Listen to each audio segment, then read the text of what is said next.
এদিকে এবার ইউনূসের বিরুদ্ধে চুপ্পুর বদলা শুরু। ইউনূসের বিরুদ্ধে মামলার প্রস্তুতি। রাষ্ট্রপতি মোহাম্মদ শাহাবুদ্দিন ১.৫ বছর পর মুখ খুলেছেন। জগদ্দল এক পাথর সরে যাওয়ার পর কোনো রাগঢাক নারীকে সরাসরি বলেছেন অধ্যাপক ইউনূস দফায় দফায় সংবিধান লঙ্ঘন করেছেন। সংবিধান অনুযায়ী নন ডিসক্লোজার এগ্রিমেন্টের বিষয়ে রাষ্ট্রপতিকে জানাতে হলেও অধ্যাপক ইউনূস বরাবরই এড়িয়ে চলতেন বঙ্গভবনের দরবার। রাষ্ট্রপতি শুনিয়েছেন কিভাবে তাকে ছুঁড়ে ফেলার জন্য অধ্যাপক ইউনূসের মৃত্যুদের সাজানো নাটক মঞ্চস্থ হয়েছিল। এদিকে হাসিনার সাথে গোপনে যোগাযোগ সেনাপ্রধানের। কি চলছে পর্দার আড়ালে, এ নিয়েই থাকবে আজকের একটি গুরুত্বপূর্ণ প্রতিবেদন। তাজুল ইসলামকে বাংলাদেশের ইতিহাসের বলা যেতে পারে সবচেয়ে স্পর্শকাতর ট্রাইব্যুনাল যিনি পরিচালনা করছেন, যেখানে সাবেক প্রধানমন্ত্রী সহ আওয়ামী লীগ নেতৃবৃন্দের বিচার কাজ চলছে, যেখানে বাংলাদেশে একেবারে কর্মরত সেনা কর্মকর্তা জেনারেলদের বিচার চলছে, সেখানে সেই ট্রাইব্যুনালের চিফ প্রসিকিউটরকে, মুখ্য চরিত্রটিকে, যে তারেক রহমান ক্ষমতায় আসার 7 দিনেরও কম সময়ের মধ্যে অগ্রাধিকার ভিত্তিতে সরিয়ে দেওয়া প্রয়োজন বোধ করলেন, সেটা কি শুধুই বিএনপির ব্যক্তিকে, বিএনপি ঘনিষ্ঠ আইনজীবীকে তার জায়গায় বসানোর জন্য? এদিকে দ্বিতীয় মুক্তিযুদ্ধের ডাক দিলেন শেখ হাসিনা। ডাক পেয়ে মাঠে নেমে বিক্ষোভ নেতাকর্মীদের। আওয়ামী লীগের 1006 মামলা প্রত্যাহার। রাষ্ট্রপতি শাহাবুদ্দিন চুপ্পুকে পদে বহাল রেখেই সাংবিধানিকভাবে দেশ পরিচালনা করতে চায় বিএনপি। বিএনপির শীর্ষ নেতা তারেক রহমান চান দেশের সাংবিধানিক ধারাবাহিকতা বজায় থাকুক, কোনো অবৈধ উপায়ে যেন রাষ্ট্রপতিকে অপসারণ করা না হয়। রাষ্ট্রপতিকে সরিয়ে সাংবিধানিক সংকট সৃষ্টি করতে চেয়েছিল অন্তর্বর্তীকালীন সরকার। প্রধানমন্ত্রী নেই, সংসদ নেই, স্পিকার নেই, রাষ্ট্রপতিও না থাকলে পুরোপুরি সাংবিধানিক শূন্যতা তৈরি হতে পারে, এমন ঘোলা জলে মাছ শিকার করতে চেয়েছেন অনেকেই। এই পরিস্থিতি থেকে দেশকে রক্ষা করেছে বিএনপি। প্রধানত তারেক রহমানের আপোষহীন অবস্থানের কারণেই সাংবিধানিক সংকট থেকে বেঁচে গেছে বাংলাদেশ। এদিকে এবার ইউনূসের বিরুদ্ধে চুপ্পুর বদলা শুরু। ইউনূসের বিরুদ্ধে মামলার প্রস্তুতি। তিনি হয়তো সব বলেননি, এখনও অনেক জানানোর বাকি। তিনি হয়তো মবের বিষ ধীরে ধীরে পান করেও নিজেকে সংবিধানের শেষ রক্ষাকর্তা হিসেবে বাঁচিয়ে রেখেছিলেন, যাতে তিনি বলতে পারেন দেশের সঙ্গে কি করা হয়েছে পাকি রাজাকারদের দ্বারা।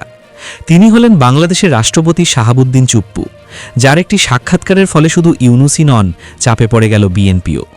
মোহাম্মদ ইউনূস যে অন্যায়গুলি দেশের সঙ্গে, সংবিধানের সঙ্গে এবং রাষ্ট্রপতির সঙ্গে করেছে, সেগুলি বিচার না করে যদি তাকে সম্মান দেখিয়ে রাষ্ট্রপতি করে দেওয়া হয়, তাহলে এটা প্রমাণ হয়ে যাবে যে বিএনপির সঙ্গে ইউনূসের বোঝাপড়া হয়ে গেছে।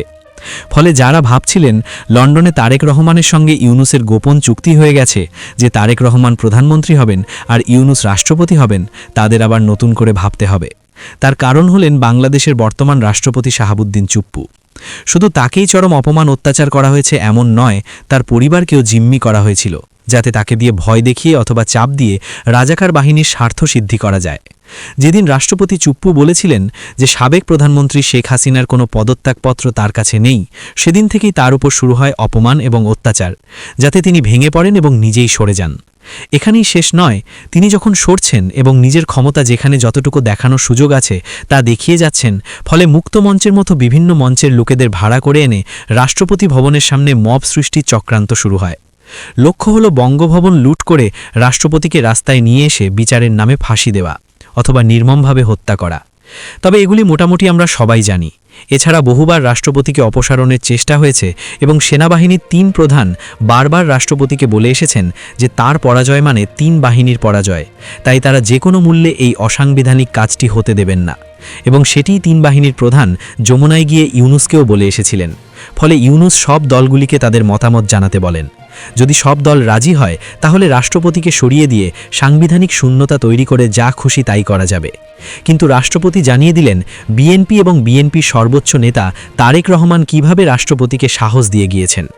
বিএনপি বারবার রাষ্ট্রপতিকে সমর্থন করে এসেছে এবং তারা কখনোই চায়নি সাংবিধানিক শূন্যতা তৈরি হোক। বিএনপির সমর্থন এবং সাহস পাওয়ার পর রাষ্ট্রপতি তার পদ থেকে সরে না গিয়ে বলেন যে তিনি নির্বাচন পর্যন্ত থাকবেন, নির্বাচনের পর পদত্যাগ করবেন। বিএনপির কথা বলতে গিয়ে তিনি তারেক রহমানের উচ্ছ্বসিত প্রশংসা করেন। তিনি বলেন সেই দুঃসময়ে বিএনপির সর্বোচ্চ নেতৃত্ব যেমন তাকে জানিয়েছিল তারা কখনো সংবিধানের ধারাবাহিকতাকে ক্ষুণ্ণ হতে দেবেন না, তেমনি সাহস পেয়েছেন তারেক রহমানের থেকে। তবে বিএনপি চেয়ারম্যান তারেক রহমানকে ঘিরে রাষ্ট্রপতির কৌতূহল ছিল, কিন্তু ধাপে ধাপে তিনি বুঝতে পারেন তারেক রহমান একজন আন্তরিকতাপূর্ণ মানুষ। তিনি সব সময় রাষ্ট্রপতির সঙ্গে যোগাযোগ রেখেছিলেন এবং সব রকমভাবে পাশে থাকার কথা জানিয়েছিলেন। কিন্তু এই সাক্ষাৎকারে ইউনূসকে তিনি সংবিধান লঙ্ঘনের দায়ে দোষী সাব্যস্ত করেছেন। রাষ্ট্রপতি এবং দেশের বিরুদ্ধে ইউনূসের যে আচরণ তা রাষ্ট্রদ্রোহের শামিল।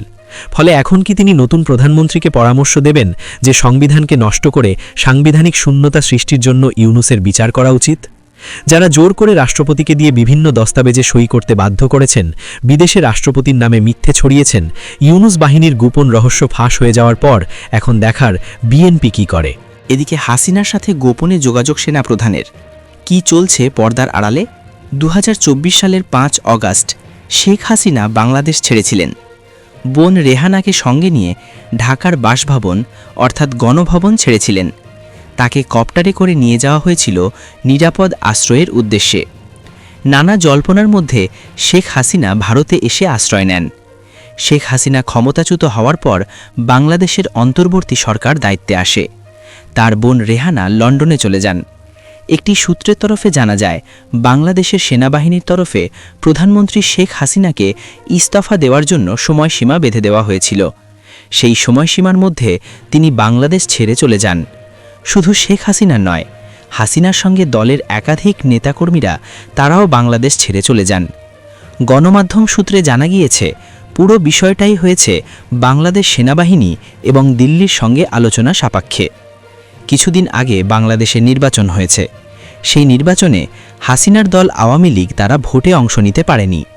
শেখ হাসিনা ভারতে আশ্রয় নেওয়ার কিছুদিন পর থেকে দলের নেতাকর্মীদের উদ্দেশ্যে একাধিক সময়ে বার্তা দিয়েছেন। তিনি বলেছিলেন দলের নেতাকর্মীদের no vote no vote. Hasina বলেছিলেন সেনাপ্রধান ওয়াকার উজ্জারলের জন্য দেশ ছাড়তে বাধ্য হয়েছিলেন, অথচ যখন সেনাপ্রধান দায়িত্ব নিয়েছিলেন তখন হাসিনাই তাকে নিয়োগ করেছিলেন। শেখ হাসিনা বাংলাদেশ ছাড়ার পর থেকে একাধিকবার তিনি অডিও বার্তা দিয়েছেন দলের নেতাকর্মীদের উদ্দেশ্যে। কখনো তিনি প্রকাশ্যে আসেননি। ইতিমধ্যেই সামাজিক মাধ্যমে একটি অডিও ক্লিপ ভাইরাল হয়েছে, যেখানে সেনাপ্রধানের সঙ্গে হাসিনা কথা বলেছেন। প্রসঙ্গত 2025-এর 18 জুলাই পদযাত্রা নামক যে কর্মসূচি পুরো জুলাই মাস জুড়ে জাতীয় নাগরিক পার্টি এনসিপির নেতৃবৃন্দ সারা বাংলাদেশ জুড়ে করেছে এবং 18 জুলাই মার্চ টু গোপালগঞ্জ কর্মসূচির কথা ঘোষণা করেন। কর্মসূচি ঘোষণা করে জেলা প্রশাসন তারপর 144 ধারা জারি করে। রাস্তায় নেমে পড়ে হাজার পুলিশ, র্যাব, সেনাবাহিনী, বিজিবি। এনসিপির নেতাকর্মীরা বলেন, আওয়ামী লীগের সংগঠনের কর্মীরা তারা জঙ্গি কায়দায় হামলা চালিয়েছে। রীতিমতো উত্তপ্ত হয়ে উঠেছিল পরিবেশ। তারপর সেনাবাহিনী গুলি পর্যন্ত চালায়। সেখানে 5 জনের মৃত্যু পর্যন্ত হয়েছিল। হত্যার পর গোপালগঞ্জবাসীকে প্রায় কয়েক হাজার মামলা দেওয়া হয় এবং প্রায় কয়েক সপ্তাহ ধরে গোপালগঞ্জবাসীকে অবরুদ্ধ করে রাখে। বিপুল সংখ্যক মানুষকে গ্রেফতার করা হয়। শেখ হাসিনা সেই প্রসঙ্গে কথা বলেছেন সেনাপ্রধানের সঙ্গে, যা রীতিমতো সোশ্যাল মিডিয়ায় ভাইরাল। সেনাপ্রধান তখন বলেছিলেন চাপের কারণে এই সব কাজ তাকে করতে হয়েছে। এই অডিও ক্লিপটি শোনার পর সেনাপ্রধান এবং শেখ হাসিনার সম্পর্ক নিয়ে প্রশ্ন না উঠে পারে না। প্রশ্ন উঠছে, হাসিনার সঙ্গে কেন নিয়মিত যোগাযোগ রেখেছেন সেনাপ্রধান ওয়াকার? কেনই বা তিনি ওয়াকারকে পরামর্শ দিচ্ছেন? কারণ হিসেবে উঠে আসছে বাংলাদেশের রাজনৈতিক পরিস্থিতি। কিন্তু হাসিনা বলেছিলেন সে তো সেনাপ্রধান, তার ওপর চাপ দেবে কে? শেখ হাসিনা আরও বলেছিলেন সেনাপ্রধান যে বিনা কারণে গুলি চালিয়েছে সেনাপ্রধানের ওপর ব্যবস্থা কে নেবে? কিন্তু এখন প্রশ্ন হল, শেখ হাসিনার দল আওয়ামী লীগ তারা ক্ষমতায় নেই, ভোটে অংশগ্রহণ করতে পারেনি। অন্তর্বর্তী সরকার বিদায় নিয়েছে, বিএনপি ক্ষমতায় এসেছে। তাহলে কেন এখনও পর্যন্ত শেখ হাসিনা সেনাপ্রধানের সঙ্গে যোগাযোগ রেখেছে? কী কারণে? একাধিক প্রশ্ন সামনে আসতে শুরু করেছে। রাষ্ট্রপতি মোহাম্মদ শাহাবুদ্দিন 1.5 বছর পর মুখ খুলেছেন। জগদ্দল এক পাথর সরে যাওয়ার পর কোনো রাগঢাক নারীকে সরাসরি বলেছেন অধ্যাপক ইউনূস দফায় দফায় সংবিধান লঙ্ঘন করেছেন। সংবিধান অনুযায়ী নন ডিসক্লোজার এগ্রিমেন্টের বিষয়ে রাষ্ট্রপতিকে জানাতে হলেও অধ্যাপক ইউনূস বরাবরই এড়িয়ে চলতেন বঙ্গভবনের দরবার। রাষ্ট্রপতি শুনিয়েছেন কিভাবে তাকে ছুঁড়ে ফেলার জন্য অধ্যাপক ইউনূসের মিত্রদের সাজানো নাটক মঞ্চস্থ হয়েছিল। সেটি ব্যর্থ হওয়ার পর উপদেষ্টারা কিভাবে চেষ্টা করেছিলেন তাকে বসাতে চেয়েছেন সাবেক প্রধান বিচারপতিকে। রাষ্ট্রপতির 1.5 বছরের বন্দী জীবনের গল্পে আছে কিভাবে অধ্যাপক ইউনূস পররাষ্ট্র মন্ত্রণালয় দেশে ও দেশের বাইরে তার সফরগুলো হতে দেয়নি। দেশের বাইরে থেকে রাষ্ট্রপতির নামে আসা নিমন্ত্রণ পত্রগুলো কিভাবে মিথ্যা তথ্য দিয়ে বাতিল করা হতো। বাঁশের চেয়ে কঞ্চি যেমন বড় হয়, তেমনি অধ্যাপক ইউনূসের প্রেস উইং ক্ষমতা দেখাতে ছাড়েনি সাংবিধানিকভাবে সর্বোচ্চ ব্যক্তির উপর। রাষ্ট্রপতির ভাষায় ডক্টর ইউনূসের প্রেস উইং তাকে প্রতিবন্ধী বানিয়ে রেখেছিল, কেড়ে নিয়েছিল প্রেস টিমের সুবিধা। গত শুক্রবার রাতে বঙ্গভবনে রাষ্ট্রপতির কার্যালয়ে দৈনিক কালে কণ্ঠকে দেয়া সাক্ষাৎকারে এসব কথা বলেছেন বাংলাদেশের রাষ্ট্রপতি মোহাম্মদ শাহাবুদ্দিন। দর্শক, রাষ্ট্রপতি মোহাম্মদ শাহাবুদ্দিন কালের কণ্ঠকে যেসব কথা বলেছেন 2024 সালের 20 সেপ্টেম্বর থেকে বেশ কয়েকটি ভিডিওতে এসব তথ্য তুলে ধরেছিলাম আমাদের কন্টেন্টে। যেমন 2024 সালের 20 সেপ্টেম্বর ভিডিওতে আমরাই প্রথম বলেছিলাম রাষ্ট্রপতি পদত্যাগ করতে পারবেন না। 2025 সালের 15 মেতে প্রচারিত ভিডিওতে দেখিয়েছিলাম কিভাবে রাষ্ট্রপতি বঙ্গভবনের 4 দেয়ালে বন্দী ছিলেন, কিভাবে বাতিল করা হয়েছিল প্রেস উইং সহ তার সুবিধাগুলো। রাষ্ট্রপতি শাহাবুদ্দিন চুপ্পুকে পদে বহাল রেখেই সাংবিধানিকভাবে দেশ পরিচালনা করতে চায় বিএনপি। বিএনপির শীর্ষ নেতা তারেক রহমান চান দেশের সাংবিধানিক ধারাবাহিকতা বজায় থাকুক, কোনো অবৈধ উপায়ে যেন রাষ্ট্রপতিকে অপসারণ করা না হয়। রাষ্ট্রপতিকে সরিয়ে সাংবিধানিক সংকট সৃষ্টি করতে চেয়েছিল অন্তর্বর্তীকালীন সরকার। প্রধানমন্ত্রী নেই, সংসদ নেই, স্পিকার নেই, রাষ্ট্রপতিও না থাকলে পুরোপুরি সাংবিধানিক শূন্যতা তৈরি হতে পারে, এমন ঘোলা জলে মাছ শিকার করতে চেয়েছেন অনেকেই। এই পরিস্থিতি থেকে দেশকে রক্ষা করেছে বিএনপি। প্রধানত তারেক রহমানের আপোষহীন অবস্থানের কারণেই সাংবিধানিক সংকট থেকে বেঁচে গেছে বাংলাদেশ। অভিযোগ আছে রাষ্ট্রপতির প্রতি অবজ্ঞা দেখাতে গিয়ে ডক্টর ইউনূস সরকার সংবিধানও লঙ্ঘন করেছেন। যদি তা প্রমাণ হয় তবে এজন্য ডক্টর ইউনূসের শাস্তিও হতে পারে। মনে করা যেতে পারে 2024 সালের আগস্টে ছাত্র জনতার আন্দোলনের মুখে ভারতে পালিয়ে যান তৎকালীন প্রধানমন্ত্রী শেখ হাসিনা। তিনি যথাযথভাবে রাষ্ট্রপতির কাছে পদত্যাগ করেছেন কিনা এ নিয়ে বিতর্ক আছে। রাষ্ট্রপতি শাহাবুদ্দিন চুপ্পু নিজেই গণমাধ্যমে বলেছেন প্রধানমন্ত্রীর পদত্যাগপত্র তিনি দেখেননি। শুধু তাই নয়, বাংলাদেশের সংবিধান অনুসারে অনির্বাচিত কারো সরকার প্রধান হওয়ার সুযোগ নেই। তত্ত্বাবধায়ক সরকার ব্যবস্থা সংবিধানে নেই। যদিও আদালত সংবিধানে নির্বাচনকালীন তত্ত্বাবধায়ক সরকার ফিরিয়ে আনার জন্য রায় দিয়েছে, তবে সেই সরকার মাত্র 3 মাসের জন্য। কিন্তু যে প্রক্রিয়ায় ডক্টর ইউনূস সরকার 18 মাস ক্ষমতায় ছিলেন তার বৈধতা আনা হয় সুপ্রিম কোর্টের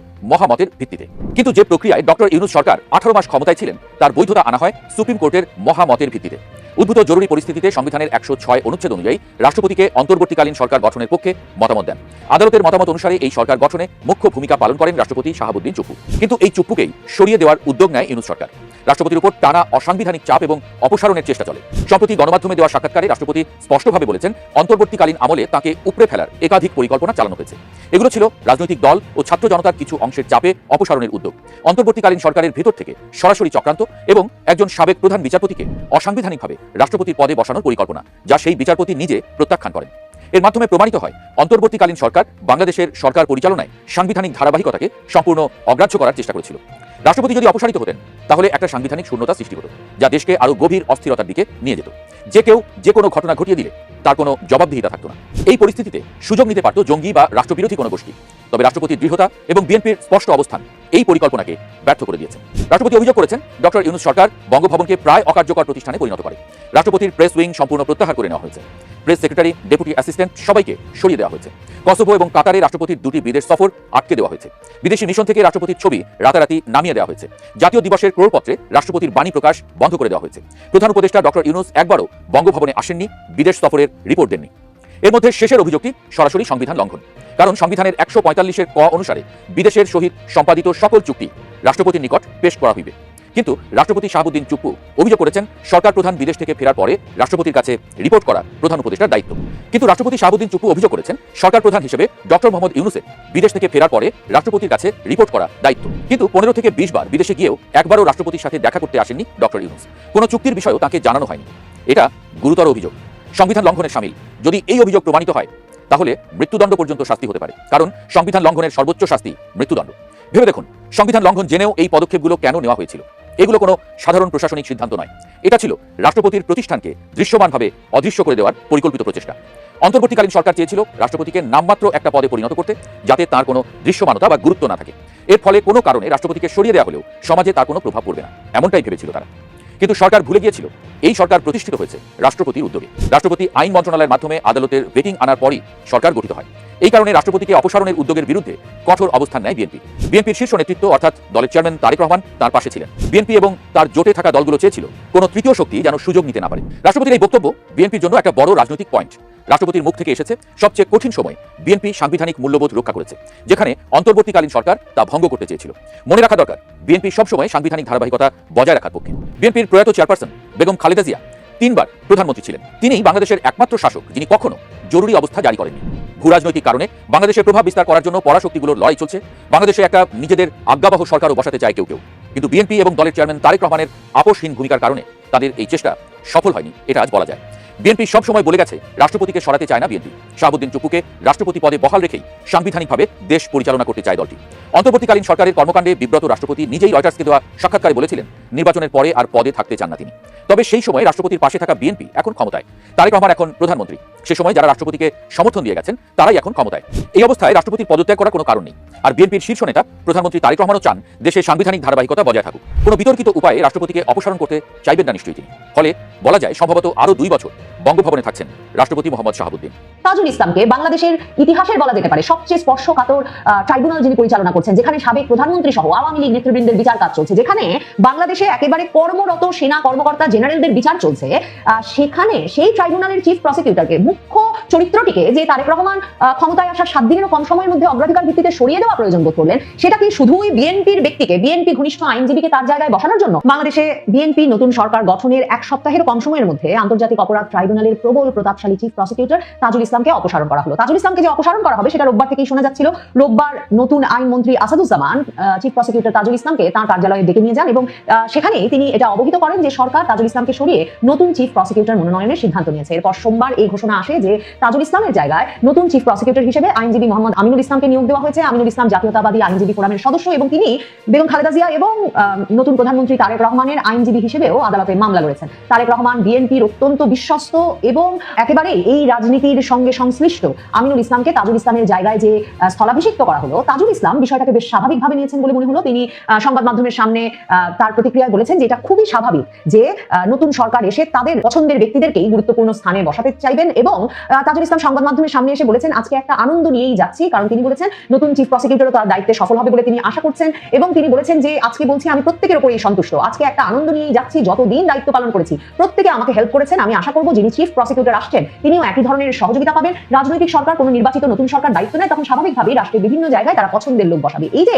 তাজুল ইসলামকে সরিয়ে বিএনপি তাদের মন মতো তাদের রাজনৈতিক লোক বসিয়েছে, এ নিয়ে যখন সামাজিক যোগাযোগের মাধ্যমে জামায়াতপন্থী অ্যাক্টিভিস্ট, রাজনৈতিক সমর্থক তারা ভীষণভাবে সোচ্চার, তখন যে তাজুল ইসলাম বিষয়টাকে এত স্বাভাবিকভাবে দেখছেন তার কারণ তাজুল ইসলাম যেভাবে আন্তর্জাতিক অপরাধ ট্রাইব্যুনালটা পরিচালনা করছিলেন তা নিয়ে দেশে বিদেশে যে ধরনের সমালোচনা বেরিয়ে আসছিল, এবং এখন যখন তার অপসারণের খবর বেরিয়ে এসেছে তখন এমনকি তার প্রসিকিউশন টিমের ভেতরে তার বিশ্বস্ত আইনজীবীদের মধ্য থেকেই তার বিরুদ্ধে, তার প্রসিকিউশন টিমের বিরুদ্ধে এত বড় ধরনের আর্থিক দুর্নীতির অভিযোগ উঠে আসছে যে সম্ভবত সরকারের কাছে, তারেক রহমান সরকারের কাছে এসব অভিযোগ থাকায় তাজুল ইসলাম বুঝেছেন যে তাকে এই অতি গুরুত্বপূর্ণ পদ থেকে একরকম মানে সরে যেতে হবে, না হলে সরকার তার বিরুদ্ধে নানা রকম ব্যবস্থা নেওয়া শুরু করতে পারে এবং সেটা তার আইনজীবী হিসেবে ক্যারিয়ার কিংবা তার ভবিষ্যৎ রাজনৈতিক ক্যারিয়ার কোনো দিকেই আসলে মঙ্গলজনক হবে না। তাজুল ইসলাম তাই সম্ভবত আনন্দ নিয়েই চলে যাচ্ছেন বলে সংবাদ মাধ্যমের সামনে হাজির হয়েছিলেন। তাজুল ইসলাম 2024 সালের সেপ্টেম্বরে যখন অন্তর্বর্তীকালীন সরকারের দ্বারা আন্তর্জাতিক অপরাধ ট্রাইব্যুনালের চিফ প্রসিকিউটর নিযুক্ত হন, তিনি একরকম নিজের মতো আন্তর্জাতিক অপরাধ ট্রাইব্যুনালের আইনটা সাজিয়ে নিয়েছিলেন। মানে দেশে বিদেশে আইন বিশেষজ্ঞরা প্রশ্ন তোলেন যে আন্তর্জাতিক অপরাধ ট্রাইব্যুনাল আইনটি যখন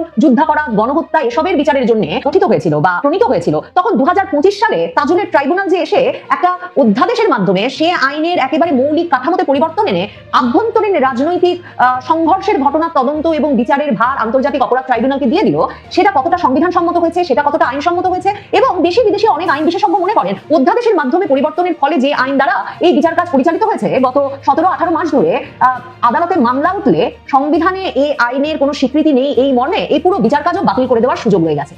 এমন অবস্থায় তারেক রহমানের সরকার যে আশা মাত্র প্রায়োরিটি ভিত্তিতে, অগ্রাধিকার ভিত্তিতে তাজুল ইসলামকে বাংলাদেশের ইতিহাসের বলা যেতে পারে সবচেয়ে স্পর্শকাতর ট্রাইব্যুনাল যিনি পরিচালনা করছেন, যেখানে সাবেক প্রধানমন্ত্রী সহ আওয়ামী লীগ নেতৃবৃন্দের বিচার কাজ চলছে, যেখানে বাংলাদেশে একেবারে কর্মরত সেনা কর্মকর্তা জেনারেলদের বিচার চলছে, সেখানে সেই ট্রাইব্যুনালের চিফ প্রসিকিউটরকে, মুখ্য চরিত্রটিকে, যে তারেক রহমান ক্ষমতায় আসার 7 দিনেরও কম সময়ের মধ্যে অগ্রাধিকার ভিত্তিতে সরিয়ে দেওয়া প্রয়োজন বোধ করলেন, সেটা কি শুধুই বিএনপির ব্যক্তিকে, বিএনপি ঘনিষ্ঠ আইনজীবীকে তার জায়গায় বসানোর জন্য, নাকি তাজুল ইসলাম যেমন ইচ্ছে করে এই যে আন্তর্জাতিক অপরাধ ট্রাইব্যুনালটা পরিচালনা করছিলেন সেটা থামানোর জন্য, যেভাবে বিচার প্রক্রিয়াটা চলছিল সেটা যে একটা দেশে বিদেশে প্রশ্নবিদ্ধ বিচার প্রক্রিয়া চালিয়ে যাচ্ছে, সেই প্রক্রিয়াকে একটা আইনের মধ্যে আনতে সে প্রশ্ন কিন্তু অত্যন্ত গুরুত্বের সঙ্গে করা প্রয়োজন। এখন তারেক রহমান কি বিচার নিয়ে, শেখ হাসিনার বিচার নিয়ে যে এত প্রশ্ন উঠেছে, সেই বিচার নিয়ে প্রশ্ন কমাতে, সেই সব প্রশ্নের নিরসন ঘটাতে তিনি যে আইনের শাসনের প্রতিশ্রুতি দিয়ে এসেছেন সেই প্রতিশ্রুতির অংশ হিসেবে তাজুল ইসলামকে সরিয়ে দিলেন কিনা, এবং এই আন্তর্জাতিক অপরাধ ট্রাইব্যুনালের পুরো মামলা, বিচার কাজ, তদন্ত প্রক্রিয়া এগুলোকে একটা স্বচ্ছতার মধ্যে তিনি নিয়ে আসতে চান কিনা, সে কারণেই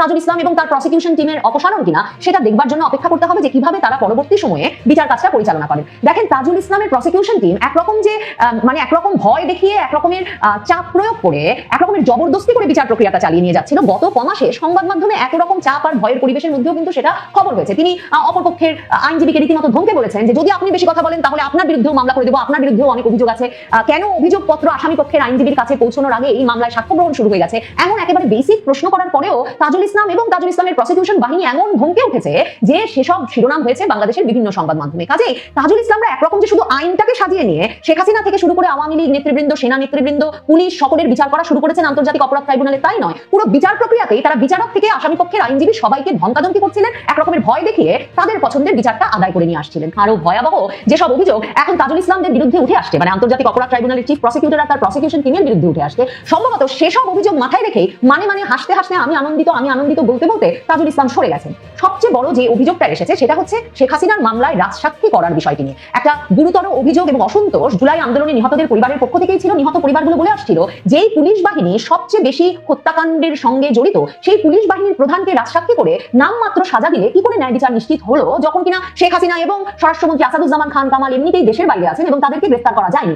এই অভিযোগ, এই অসন্তোষ জুলাইয়ের নিহত পরিবারগুলোর ভেতরে ছিল। তারা এসব নিয়ে ট্রাইব্যুনালের বাইরে নানা সময় অসন্তোষ প্রকাশ করেছে, বিক্ষোভ প্রকাশ করেছে, সরকারের বিভিন্ন জায়গায়ও তারা আপত্তি জানিয়েছে এবং পুরো আদালত পাড়ায় এই অভিযোগটি ভীষণভাবে আছে যে তৎকালীন আইজি চৌধুরী আব্দুল্লাহ মামুনের কাছ থেকে বিরাট অঙ্কের টাকা নিয়ে তাকে এই রাজসাক্ষী হওয়ার সুযোগ দেওয়া হয়েছে তাজুলের আদালত আন্তর্জাতিক অপরাধ ট্রাইব্যুনালে শেখ হাসিনার বিরুদ্ধে বিচারে। তাজুলের ট্রাইব্যুনালের প্রসিকিউশন টিমের একজন সদস্য এবং ডেপুটি অ্যাটর্নি জেনারেল হিসেবে নিযুক্ত বিএম সুলতান মাহমুদ, তিনি বিভিন্ন জায়গায় সামাজিক যোগাযোগ মাধ্যমে গিয়ে লিখছেন যে শুধু আইজি মামুন নয়, আশুলিয়ার লাশ পোড়ানো মামলায় টাকার বিনিময়ে আফজালকেও রাজসাক্ষী করে দায়মুক্তি দেওয়া হয়েছে। ৩-৪ জনের একটা সিন্ডিকেট শুরু থেকে এই চক্রে জড়িত, যারা ধানমন্ডিতে আন্তর্জাতিক অপরাধ ট্রাইব্যুনালের তদন্ত সংস্থায় বসে এই সিন্ডিকেটটি যেমন ভাবে আইজি মামুনের রাজসাক্ষী নাটক সাজিয়েছিল, ঠিক তেমনি ভাবে এই যে পুলিশ সদস্য আফজালকেও মোটা টাকার বিনিময়ে রাজসাক্ষী করে দায়মুক্তি দেওয়ার ব্যবস্থা করেছে। এই যে একটা রাজসাক্ষী বাণিজ্য তাজুল ইসলামের নেতৃত্বে প্রসিকিউশন টিম গড়ে তুলেছিল, এ নিয়ে এখন সামাজিক যোগাযোগ মাধ্যমে প্রকাশ্যে আলাপ আলোচনা চলছে। সম্ভবত এই বড় আর্থিক দুর্নীতির খবর খুব স্বাভাবিকভাবে বিএনপি ঘনিষ্ঠ আইনজীবীরাও জানেন, অ্যাটর্নি জেনারেল আসাদুজ্জামান যিনি এখন আইনমন্ত্রী হয়েছেন তিনিও জানতেন। কাজে এই সবকিছু মিলিয়ে এই আর্থিক দুর্নীতির অবসান ঘটাতে এবং আন্তর্জাতিক অপরাধ ট্রাইব্যুনালের পুরো বিচার প্রক্রিয়াকে একটা যথাযথ প্রক্রিয়ার ভেতরে নিয়ে আসতে, ডিউ প্রসেসে নিয়ে আসতেই নতুন সরকার 7 তাড়াতাড়ি তাজুল ইসলামকে অপসারণের সিদ্ধান্ত নিল। এর যেমন রাজনৈতিক তাৎপর্য আছে, এর পেছনে বড় অভিযোগের পাহাড়ও আছে, সেটা এখন আর ধামাচাপা দেওয়া যাচ্ছে।